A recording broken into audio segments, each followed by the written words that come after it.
G'day guys, my name is Wildkard, welcome back to my channel. Super Rugby playoff round, first game, Crusaders versus the Reds. This is an exact replay of last week's game. They probably just put on last week's replay and you wouldn't even notice, right?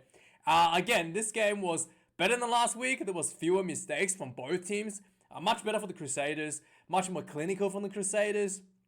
Fewer kicking game. The kicking game was still a little bit poor, but unlike last week, there was just a lot of kicking game where both teams were kind of just like, don't know what we're doing. Let's just put out a kick. There's a lot less of that this week, but the Crusaders really fronted up this week with their forward pack. Ollie Jaeger doing God's work in the scrummaging, absolutely dominated the Red scrum this entire game, and the Reds, without Tenella Tupou, still has a pretty good scrum from memory. And the Crusaders really did a number on the Reds, made the Reds look extremely bad. It was scrum penalties constantly against the Reds. And that was I thought that was really, really surprising to me how dominant the Crusaders scrum was against the Reds tonight. The lineouts were pretty poor for both teams. Both teams have lost quite a few lineouts. Crusaders had a couple of lineouts. Like, the Crusaders lineout hasn't been good this season. Even with Scott Barrett added into the team, still not good. They lost two, I think maybe two lineouts. And the Reds had even more of a problem with the lineouts. The Reds, I think they lost 4 in the end. And it was just, both teams were having issues with the lineouts, struggling. The breakdown work is a little bit better for the Crusaders. A lot of urgency, a lot of turnovers at the breakdowns, and also the Crusaders, when they're in the front foot, was able to get the fast ball from the breakdown as well. The Reds' breakdown looked much slower in comparison. Also, the Reds, without James O'Connor once again this week, the attack patterns from the Reds team was extremely basic. When they did spin the ball, they looked amazing with the very few opportunities the Reds had, they scored tries, 2 tries, and then for the rest of the game, the Reds had very few opportunities, and when they did get the opportunity, they almost look like they're too scared to play with the ball. It's just run the ball, one pass crash ball, and really wasn't gonna get themselves through against the Crusaders, and then especially in the second half. The Reds actually started really well in the second half, and then the Reds just really, one of those mentality issues I think is persistent in all Australian teams, tries to take the easy way out. They were 1 point behind the Crusaders just into 10 minutes into halftime. They were in the front. They have the momentum, have the ascendancy, getting penalties against the Crusaders, opted to kick a 3, and they missed the 3. This was a pretty long kick, like a 40-meter out. Should have just gone for the line out, but they wanted to get a moral victory, being 1 point ahead. It was just so stupid, such a wasted opportunity to take. And then after that, the Reds literally had nothing going for them. Lost all the momentum, and Crusaders just turned the game around late in the second half. Also, late in the second half, it was noticeable that the Reds players were out of the game. They were not making tackles. They were not fighting for a win. You can see the team, the players, the bench players, and most of the starting players just look out of it. They just look tired. They look burnt out. They look like they wanted the game to end. Even though they were still in reach to win the game, they were just nothing was. It was really poor. I thought the last 20 minutes for the Red, that was So, the Reds haven't won in New Zealand against any New Zealand team since 2013. That's when Quade Cooper was still playing, I believe, back then. Maybe not. Maybe he's left the Rebels at that point. But that's how long the Reds last won in New Zealand. Really, really, really poor, I think, performance. Anyway, the overall stats of the game was pretty dominant for the Crusaders. 501 run meters for the Reds, 302. In terms of the carries, actually pretty similar if you look at it. 109 carries to the 101. But the Crusaders were almost double the run meters, right? It shows you how bad the defense was for the Reds, especially in the second half. So at halftime, the Crusaders had 257 run meters to the Reds 133. And the turnovers conceded at halftime, so a full-time turnover conceded 14 for both teams. At halftime, the Crusaders conceded 9 turnovers to the Reds, only 5. So the Reds' second half was just atrocious. Gay just throwing away turnovers in the second half. And the tackle count, we can see the full time 124 to the Crusaders, 131 to the Reds. At halftime, Crusaders only had to make 50 tackles. Reds made 78 tackles. And at halftime, the Crusaders missed 10 tackles. Reds only missed 8 tackles at halftime. Despite making more tackles, actually had fewer tackles missed. At full time, Reds missed tackle count ballooned in the second half. 15 missed tackles in the second half, and only had to make 50 tackles in the second half, or 60 tackles or so, 50 or tackle or so in the second half as well. So really not, like, the tells the second half of the Reds was really, really poor. Kicks in play, much better this week than last week. I think last week both teams had like 32 kicks. So this week is much, much dialed down from last week. 22 kicks for the Crusaders, 20 for the Reds. And halftime, 10 kicks apiece. So a pretty even amount of kicking for both halves. And the Reds' goal kicking was not really there either. So really, like, the decision to make that the second missed penalty goal was second half, where the Reds had a bit of a forward momentum and they decided to take a kick. That was just a really bad decision because it was a really long kick. Yes, it was straight in front, but Crichton's kicking hasn't been great all season. Not sure why they decided to do that. It was just a completely waste of momentum opportunity. And again, it probably comes down to the culture with the Australian teams. Again and again and again, we see the Australian teams try to take the easy way out. Try to just, eke out a bit of win here and there, bit of points here and there. Not really try to push for the, push for the win, so to speak.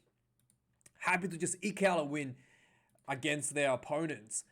And as we can see here, the lineouts lost both teams. Crusaders lost 3 lineouts, considering, All Blacks World Cup winning locks, Scott Barrett and Sam Whitelock in the team. Losing 3 of your own throw is pretty bad. The Reds lost 4 out of 9. Pretty bad also. But the Reds lineout losses are much more to do with, Sam Whitelock and Scott Barrett was able to steal the balls than actually where the Crusaders seems to, a bit of both. The Crusaders had a bit of more of like a messed up lineout, like they overthrow their own lineout sort of thing, accidentally.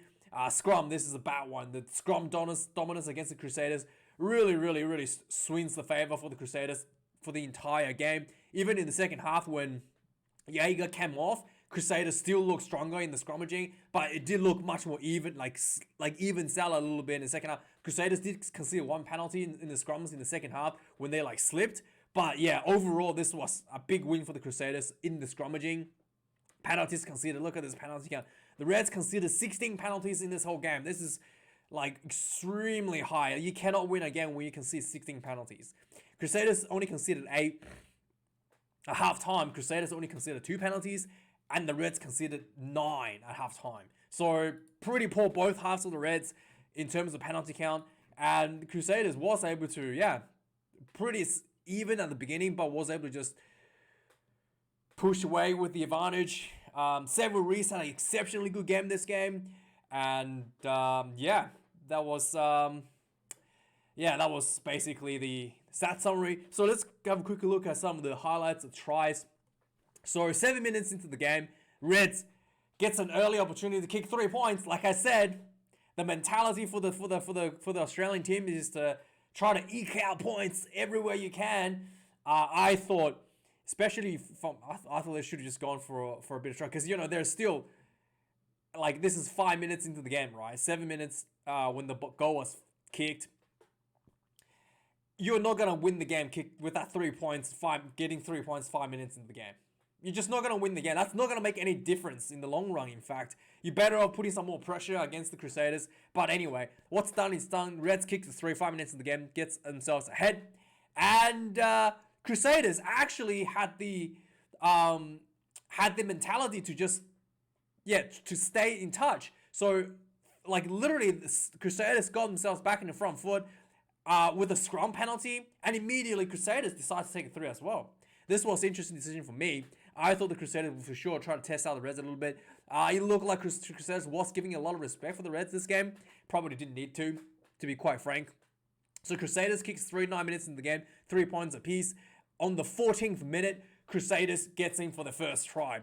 So Crusaders gets a penalty. They go for a line out. And this was just a really good like little play from the line out. The David Havili gets the ball at the first receiver position. He runs in. He runs into the defender at the 10 channel. Nice little offload to Seven Reese. Seven Reese runs little quick steps, wiggle through, gets really close, and the ball comes out. Rishi Mwanga gets the ball. He did like a fake pass, tries to run himself, gets tackled, and then the ball comes out again. Goes to Will Jordan. Will Jordan. He looked like he got tackled short. He gets like momentum carried over the line and he gets held up. The referee on the field decision is no try. Referee says the ball's held up, but he wants to check to see if the ball touched the ground before it was held up. So this was actually a really bad decision from the video referee. I honestly watched the replay, and I could not see the ball actually touch the line. There are angles that shows the ball touching the ground, but the angle does not show with because it's like flat on the ground. You can't actually see where the line is. But if you look at all the different angles, there's like another angle in the air that shows the ball kind of like on the line, but it didn't show the ball touching the ground when it was like kind of like it's like from up in the air. It kind of showed the ball was like on the line, maybe touch the line, but he can't see whether the ball has touched the ground or not. So the referee didn't really. So the law is you have to have, what do they call it?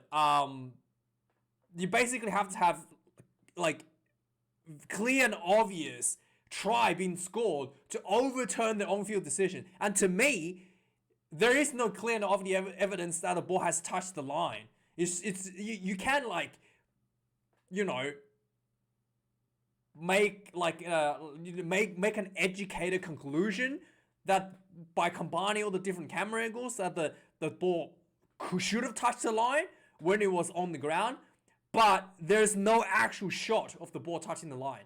So I thought this was a bit of a I thought this and in that case there's no clear and obvious evidence, so that should be a no try. But the TMO says that's a try, good enough for me. So I thought this was a poor decision. Crusaders gets ahead 10 points to 3. This was a Kiwi TMO, so not surprised that he was a bit biased there, to be really frank.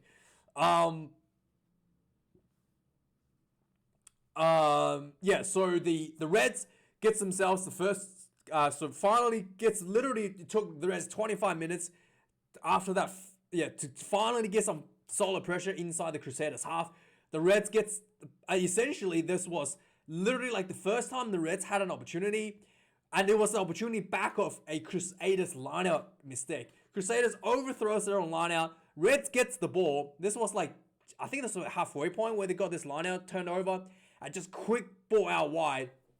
Jordy Patea absolutely carves up center field. He runs into this massive gap. And then he just, as the defender sweeps across to take him down, just passes the ball, offloads to Suliasi Vinivalu.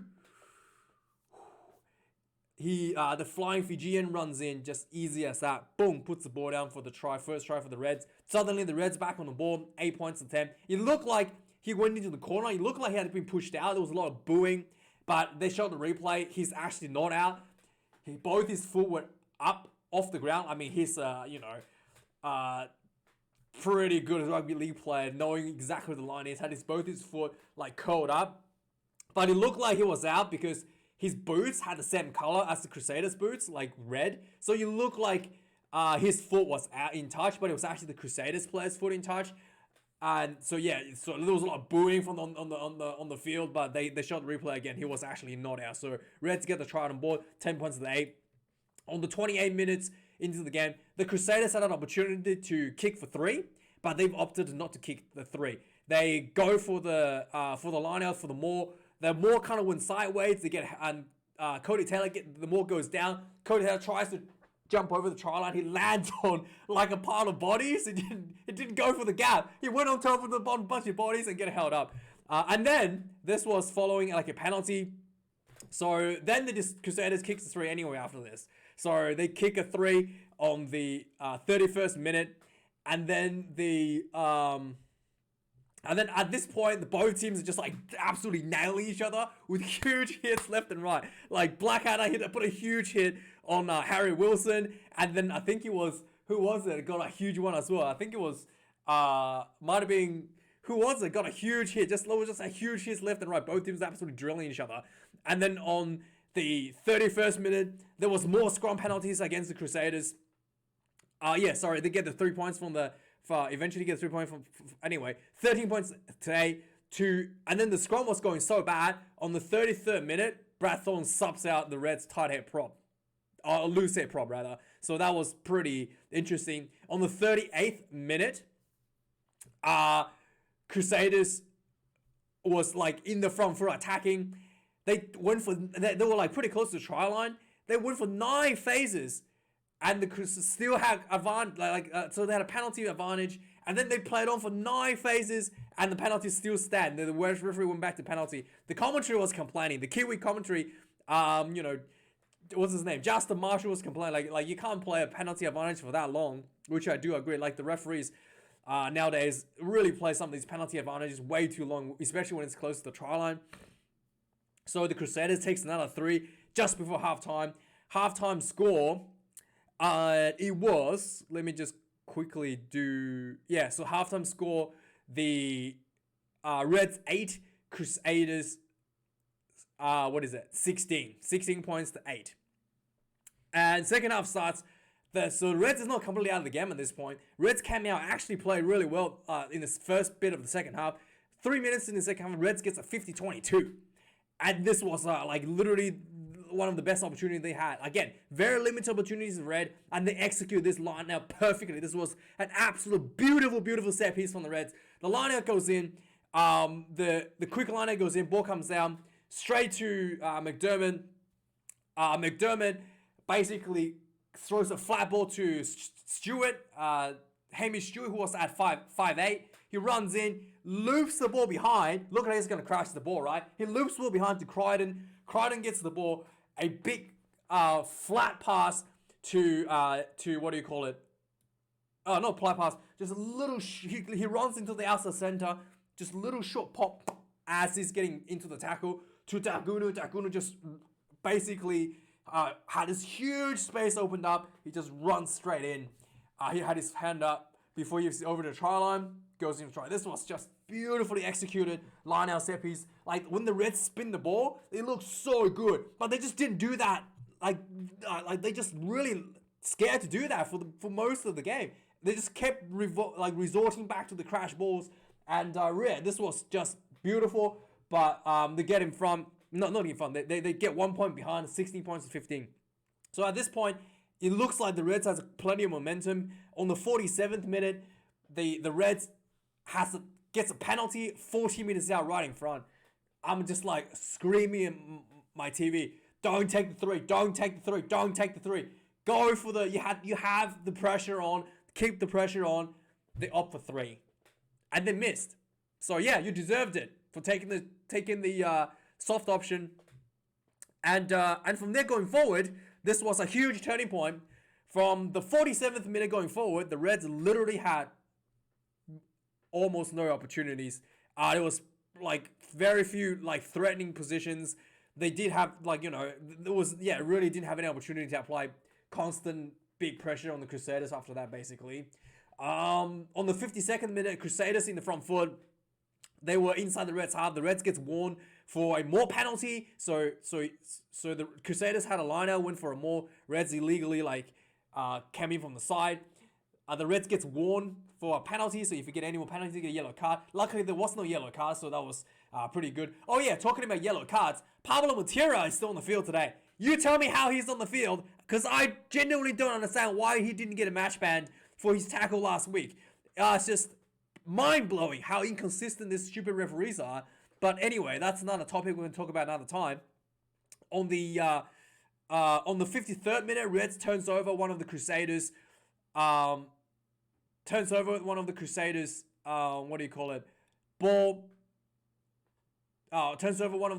more, which is pretty good. Not player event. What? Anyway, that's a mistake. I'm pretty sure it was the prop that scored. But anyway, let's go next. On the 50. So on the 53rd minute, the Crusaders had a scrum inside the Reds half, following the more But anyway, Crusaders has a penalty inside the Reds half. They go for another line out, another maul. Reds second maul gets sacked by the Reds. The maul didn't come out, so Reds gets a scrum feed, right? And this was a huge mistake by McDermott. So the scrum packs down. The Crusaders was already like going forward in the scrum, and the ball hasn't even gone in yet. That's actually a penalty. You can't push early. And so despite the fact that the Crusader scrum was clearly already going forward, McDermott puts in the ball. And Crusader gets the penalty. Yeah. So that was a really, really big mistake. But he just held the ball. If he held the ball, it would have been a penalty against the Crusaders for pushing early. But yeah, he puts the ball in, and the referee deemed that the Crusader dominance in the scrummaging wins the penalty. So Crusaders gets this penalty. Mo'unga takes a quick tap. He gets tackled short. And then the Crusader takes a crash ball. The ball comes back out to Mo'unga. He just steps in field, steps Jordi Patea, goes straight in for a try on the 56th minute, 23-15. And so around 62nd minute, it looked like Ethan Blackadder hurt his wrist. Hopefully he's okay. I hope he's absolutely fine. So on the 64th minute, this was just Xavier Reese being extremely good at what he do. And once again, the Reds are not really fronting up the tackle here. So the Crusaders was once again attacking, pressuring the Reds line. They wasn't looking like they're gonna, like, it was looking like the Reds were defending pretty well. There was like a nice little long pass to out wide to, so anyway, it was like, the Crusaders actually made a bit of a line break here, a really nice line break by Faenga Anuku. You look like Faenga Anuku knocks out, hang on, just let me wipe my nose a little bit. You look like Faenga Anuku knocks out Tate McDermott with an elbow. He gets taken off on a stretcher in a car, so that looked pretty bad, but I think he's okay. But anyway, following this move, the Crusaders spreads the ball out wide to Xavier Reese. He looked like he was covered. He was like on the wing. There was no space to move. He just stepped infield. He ran like sideways like a crab, and he ran past 4 Reds players, failed to tackle him, and he just runs through a gap. Try. Like, he's just way too agile, and the Reds are just, at this point, the Reds is noticeably out of the game. They're just not really trying anymore. I honestly don't know how he can run past 4 players and goes in for a try. And yeah, this was really, really strange. On the 74th minute, the Hamish Stewart has a bit of a brain fart. So the Reds actually was running the ball out. It looked like Mo'unga was making a tackle, but he didn't actually make the tackle. Hamish Stewart goes in, tackles Richie Mo'unga, who was like not even involved in tackle or on a breakdown, just standing there. He runs in and tackles him, and the referee says, "What the hell are you doing?" Everybody's like, "What the hell are you doing?" He gets penalized for that. So the Crusaders goes for a line out. The Crusaders didn't go for goes for a line out, and then the Reds gets penalized again. I was surprised they didn't get a yellow card. And then the Richie Mo'unga decides to take a quick tap. He takes a quick tap. He gets tackled. The ball comes out to Xavier Reese. Xavier Reese gets Xavier Reese will take a quick tap. He gets tackled. The ball was really close. The ball comes out, quick ball, pick and go. It says not player event. This is actually wrong. It's actually the reserve prop. Brody McAllister. Pretty sure it was Brody McAllister. Picks and go. Dots the ball down over the line. The big man goes in for the try on the 73rd minute. And then after that, the Reds just looked completely out. On the 78th minute, it looked like the Crusaders almost scored again. They were just like completely having the ascendancy here. It was really looked like Crusaders scored again. I think it was Faenga Anuku on the wing, completely unmarked, goes in. But leading up to the play, I think it was Will Jordan had a bit of a knock on in one of the rocks. Oh, not Will Jordan. The same guy that just scored.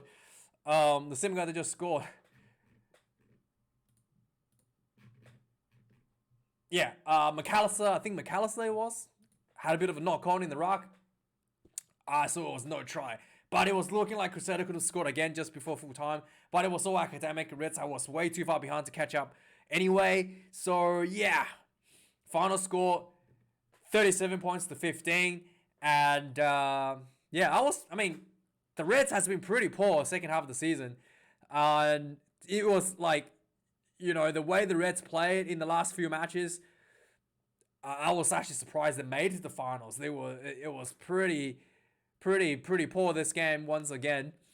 Especially in the second half, man. The second half, you can clearly see the Reds players who were just out of it. They're just like giving up before the game was even over. Yeah, not really what you want to see. Anyway, guys, thanks for watching this video. Hopefully I don't have COVID. I'm feeling a bit sick. I was out in the shopping mall today. Went to the gym. And there was a lot of people wearing masks today. So I don't know what's going on. A lot of people was out wearing masks. And I got back home feeling a bit of a runny nose you saw just before. But yeah, hopefully I'll be okay. Anyway, guys, tomorrow, 3 more big games. And I'll see you guys tomorrow. Thanks for watching the video. Like, comment, subscribe. I really do appreciate you being here. And have a good weekend. Cheers.